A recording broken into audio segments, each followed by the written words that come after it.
Well, hello again, and this is Dr. Jeff Fauntleroy, and I want to continue on because this has become a series. We were talking about excuses that people make for change. The last time we spoke, we gave you a few things, a few tips about why people make excuses for change and what we ought to do. And today I want to continue and talk about this thing called change. Number one, a lot of people are motivated by negative emotions when it comes to making change. And let me just start off at the beginning of this by saying that we hear people say, oh, you got to change, or or you make those statements like, I'm going to change. Change is not always the easiest thing to do. As a matter of fact, I can remember when my mom got sick and started with the dementia. And change for her had to be very gradual because the smallest thing would kind of mess her up. Even with me, I mean, I'm a creature of habit. I don't know about you, but I like shopping at a particular store because I know the way it's laid out. I can go into a Lowe's, I can go into a Publix, and I know how things are laid out. So I know that I can get right in, get right out because I know exactly where to go. I know what section it is that I'm trying to purchase something from. And if I go into another store, I feel a little like, and I always get more than I came to get, or I don't get what I wanted to get. So change is not always the easiest thing to do, and I understand that. But I want to talk to you about why some of the problems we have with change. And number one, motivated by negative emotions. Oftentimes people don't change because they're motivated by negative emotions, regret, shame, fear, or guilt. Those are some of the negative emotions. These negative emotions, they may trigger us to think about everything that we're not doing or feel like we're doing wrong. For instance, it's like it's a horrible fuel for making changes stick. And two of the biggest and consistently least effective change strategies hinged on fear and regret. What you need in times like this is a positive, self-edifying reason for taking on the challenge. Why do I want to change? That's the number one question that you need to ask yourself in any change that you're trying to go through. Whether you're trying to get better educationally, whether you're trying to do better on your job, whether you're trying to lose weight, whether you're trying to eat right, whether you're trying to do better for your spouse, for your family, whatever it is, you ought to ask yourself, what is my motivation for doing this? Because you need a self-edifying reason, a positive self-edifying reason for taking on the challenge. What is my reason for doing this? If I'm a runner, do I want to do less time in a 5K? Do I want to lose a certain amount of pounds by a certain amount of time because I want to live longer and I want to have better blood pressure. I want to get my blood pressure down. I'm trying to get health insurance, and based on my obesity or funny, I looked at myself. I lost weight. Don't judge me. But there's certain things that you are to know. What is the positive self-edifying reason for taking on the challenge? That's what you got to do to defeat that fear and regret. Second thing is sometimes people don't change because they feel overwhelmed by trying to change a behavior, because changing a behavior tends to foster an all or nothing thinking. I'm going to charge right in and change. And if I fail, that means I can't do it.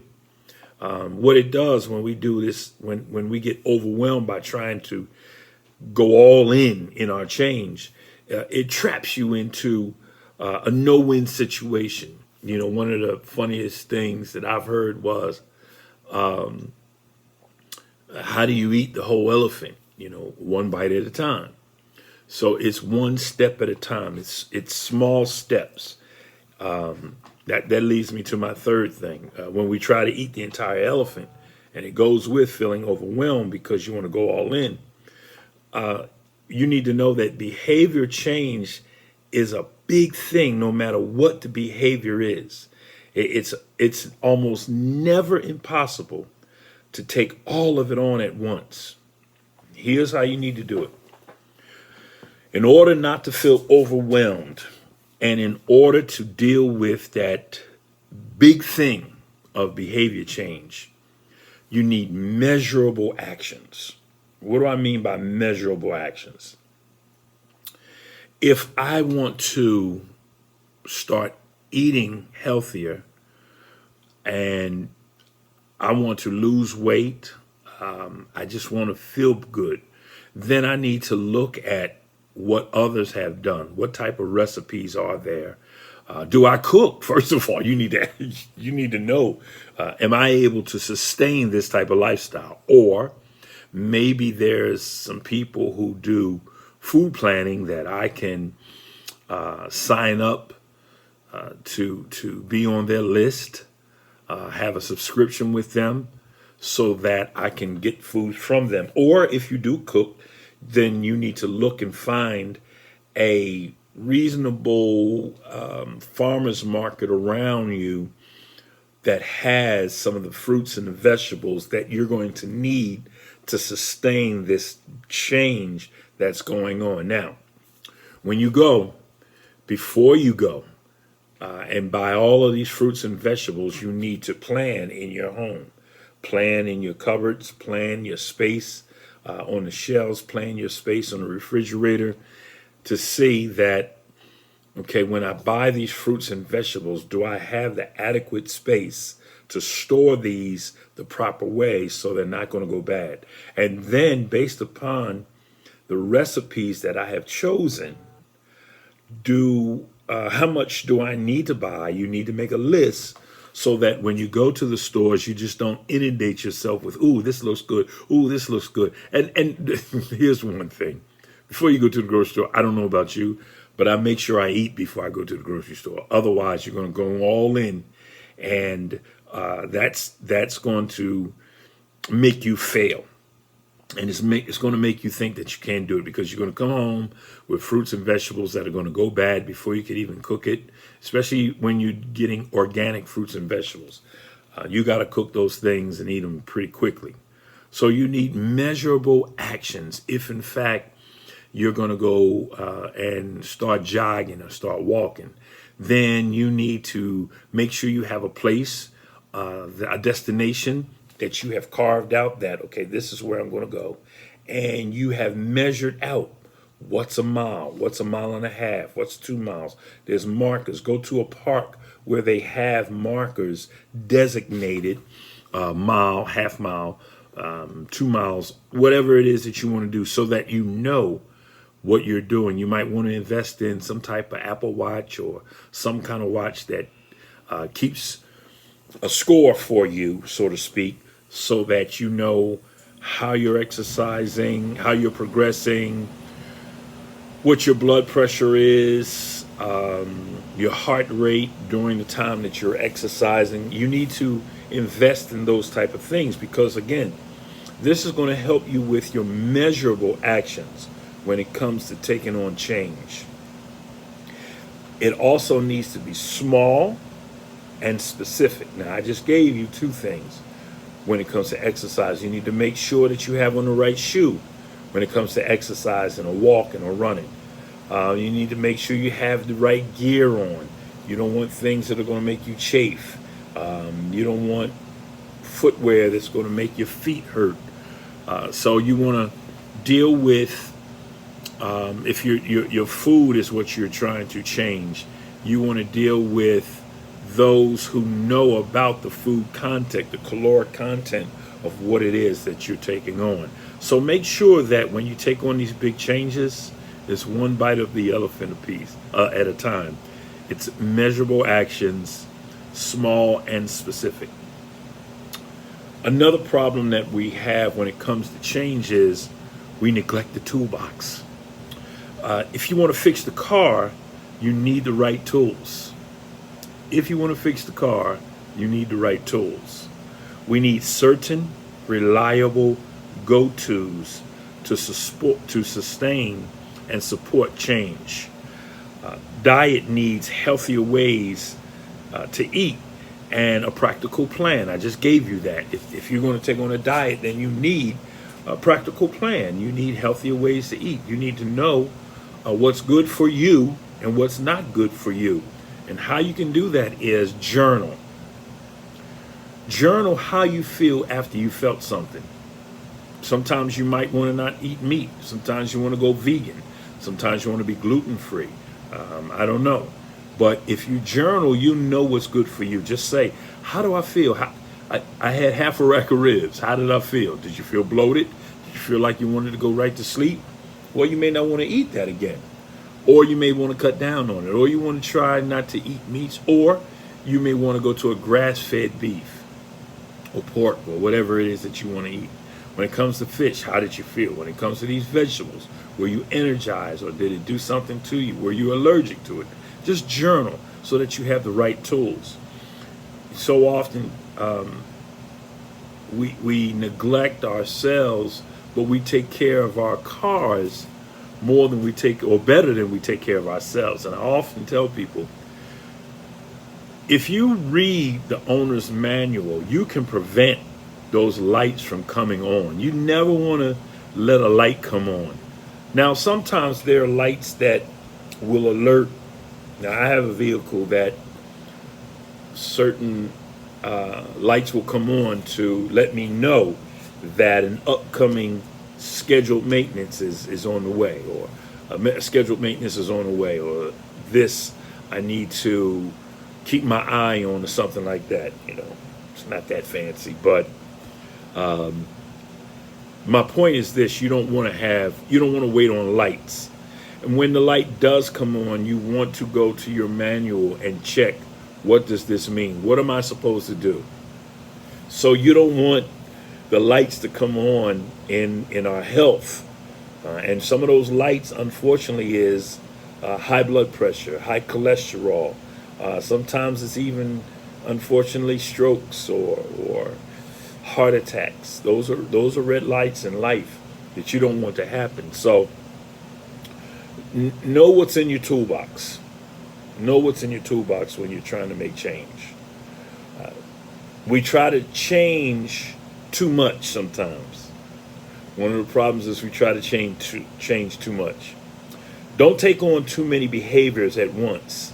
That's a surefire way to fail. That's a surefire way to fail. Taking on too many things at once, just one step at a time. Make a plan, stick to it. Have a long-term plan, and then have short-term plans to get you to those long-term plans. If you make a 5-year goal, 5 years, I'm going to be here. I'm going to do this. So what I always do is I have a 30-month plan. I have a 6-month plan. And every 6 months, well, I start off with every 30 days, monitoring how close am I to where I'm trying to go. This way I can make an adjustments, and I don't have to wait until year 5.5 to see how far off course I am. So in those 30 days, I look and see what I have achieved, and then I celebrate. I celebrate the small achievements when it comes to making change. But don't take on too much. If you can commit to changing one behavior long term and really make it stick, that's commendable. But trying to take on multiple behaviors at once, it's a surefire way to send all of them into a ditch. Okay, let's just be honest about this. The resources we rely on to make change happen are limited attention, self-control, motivation, etc. Trying to change too much places unrealistic demands on those resources and dooms our efforts early on. We forget that the other areas of our lives keep spinning and also require those resources. So even just one additional behavior change, one behavior change commitment is a big deal, because you still have to have attention, you still have to have self-control, you still have to have motivation, because even though you're trying to change this one thing in your life, you've got these other things still going on. So one step at a time. Here's another one. We underestimate the process. Change is never one thing. It's a lot of connected things. And sustained change doesn't happen without a process that considers all of the pieces. You can consult any number of models for behavior change, and spending some time doing that is a worthwhile, but bigger point is that long-term behavior change involves steps. It involves steps, one step at a time. It's easy to fool ourselves into believing that it should be so much simpler. But nothing about behavior change is simple. Nothing at all. It's a tough, process-oriented challenge to move the needle even a little. But just know that it's a process. And with everything that we know about process, the more we do it, the more repetitive we are at it, it becomes a habit. And then you start seeing change happen gradually, and then celebrate when it happens. Here's another thing when we're dealing with change. We forget that failure is a given. Failure is a given. If you try to make a change and fail, you've proven one of the sturdiest truths of behavior change. Failing at least once is part of the process. Lord knows I know that. I have failed several times at things that I wanted to do. And it's probably going to be more than once. Failing reveals more to you about what deserves your attention and energy. When you fail at something, you go out too fast, too much at something, it reveals something to you about what you've done. And if you're serious about this change, then you will go back and look at what it was that I did. You will reevaluate all of the moves that you took in this change process.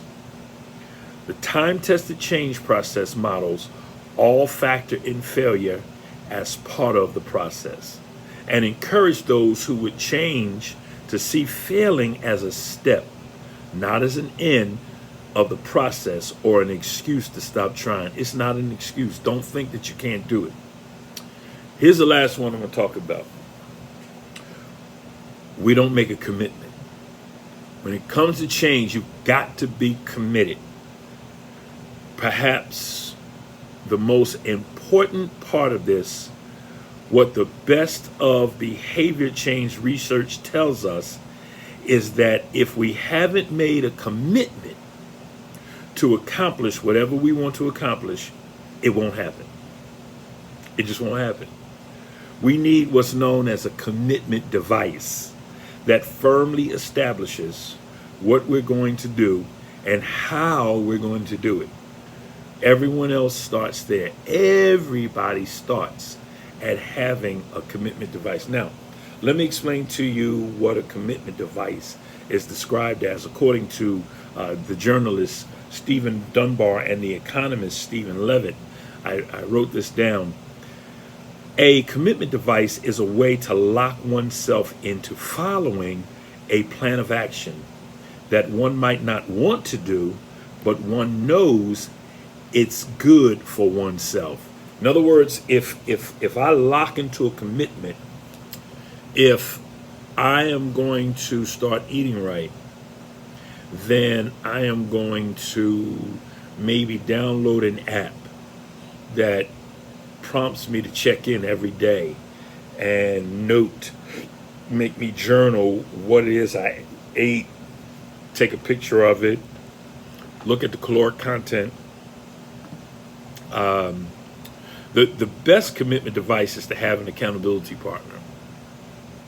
And the person closest to you is the best accountability partner. We always want to go outside of those who are closest to us as an accountability partner, because we know that if it's outside of our spouse or our friend or loved one, then they can't always keep us accountable. And that just goes against what it is that you set out to do in making and having this commitment device. You want to make sure that you have someone that's close to you that can hold you accountable and say, hey, why are you doing that? Hey, how come you're not doing that? Hey, did you do this today? You said you were going to do this. How far have you gotten? They may not check in with you every day, but at the end of the week, they're going to say, hey, listen, I just wanted to check in and see how your week went. Did you keep on point with what you said you were going to do? Did you run? Did you walk? Did you eat right? Did you stop smoking? Did you stop drinking? Did you stop getting high? Did you stop doing the things you weren't supposed to do? How far did you get? What days did you fall off? What was the trigger that made you fall off? Did you note that? Did you journal that so that you won't do it again? All of those things is how we deal with change. Change, again, it's a big thing, man. It's a big thing, my sister, my brother. But if you take these steps, you go back and listen to this, note these steps, get yourself a commitment device. Don't try to eat the whole elephant at once. Take it one step at a time. Know that this is a process. Take part of the process. You'll get there. Change is good. I know I've done some things to change, and it's for the good. It's for the good of everybody. It's for the good of you. It's for the good of your loved ones when you make positive change. So thank you for staying with me this time. This is Dr. Jeff, and I'll be back at you shortly. Take care.